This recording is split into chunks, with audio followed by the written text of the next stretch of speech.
Human ang upat ka adlaw nga pagpangita kang Cristel Donceras, 17 anyos, taga Davao City. Nakita na kini Oktubre 13 ning tuiga. Sumala pa kang San Isidro Police Station Deputy Officer, Police Captain Jomar Dongke, usa ka concerned citizen ang nagreport sa kapulisan nga mauusab ang temporaryong nagpapuyo sa gikaingong batang babaye.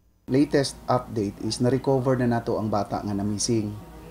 Na-missing siya katong 4:30 PM, October 9, naglaya siya sa ilang balay, gikan sa barangay Bangkal, barangay Talumo, Davao City.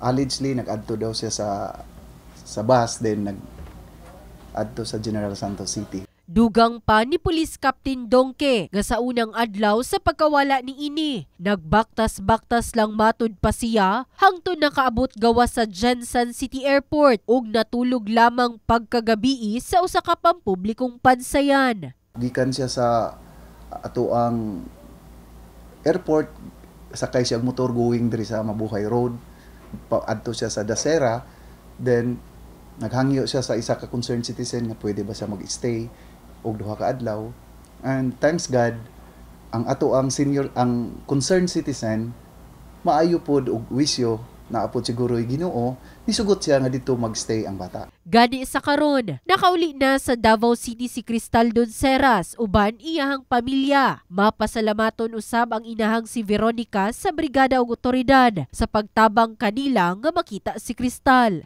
Maraming salamat po, especially Brigada Jensan po. Dahil nakita niya po yung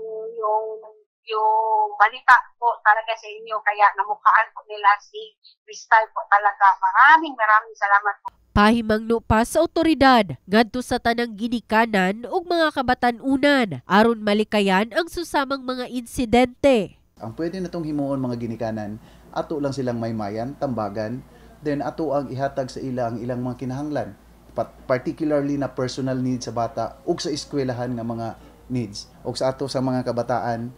Kung makasab-an man galing ta sa atong mga ginikanan, di na to i-take nga dili ta love sa atong mga ginikanan.